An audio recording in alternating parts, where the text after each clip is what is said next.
This is the SES Defender of Freedom uploading data log for days 333 to 338 of the Second Galactic War. Hello, Data Archive. Our citizens have never been safer.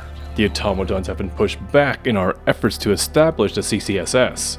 However, a surge of terminid spores from the Gloom threaten a new sector, and the Helldivers are called to contain this outbreak. At the start of day 333, the major order was to secure Mostia and nearby planets to complete the construction of the Center for Civilian Surveillance and Security. With Mostia secured, Yelavar was under attack by the automatons, and the campaign for Tarsh was rising steadily. With little support for the defense of Yelavar, Helldivers remained focused on liberating Tarsh first, and to return in full force to retake Yelavar afterwards. Illuminate invasions continued across Iroh, Bellatrix, and Brink 2, but by the end of the day, the Helldivers regained control over Tarsh and the Marspira sector once again. Focus then shifted to Yelavar to complete the major order, as a new terminid outbreak occurred on Akamar 4 in the morning of the next day. The majority of Helldivers remained on Yelavar for the major order, as the Illuminate invasions continued on Voteen, but by the evening, Yelavar was liberated, and Helldivers secured all required planets for the CCSS, with just less than 24 hours remaining on the major order. Through the next day, Akamar 4 could not be defended in time, with squid invasions on Grafmir and Kondark. But the major order was completed by the afternoon.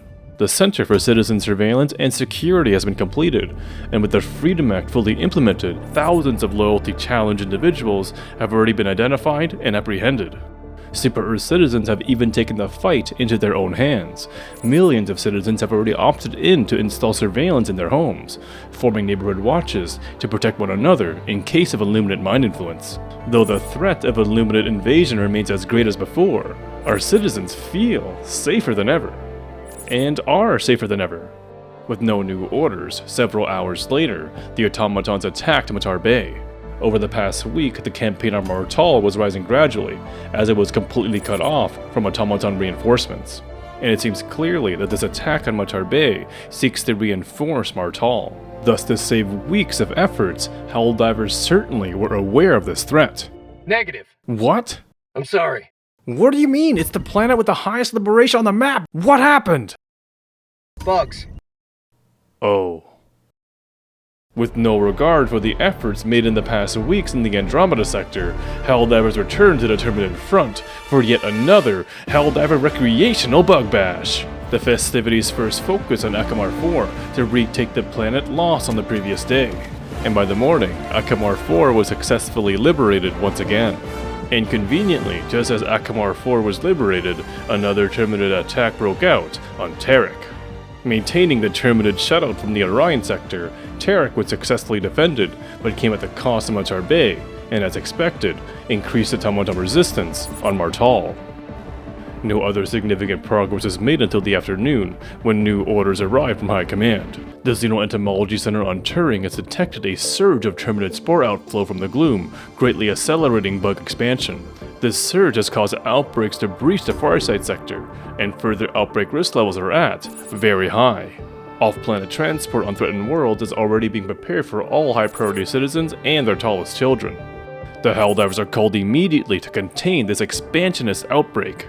Sufficient containment is expected by defending against 5 terminid attacks and ensuring Polaris Prime and the Center of Science on Fenrir 3 is held.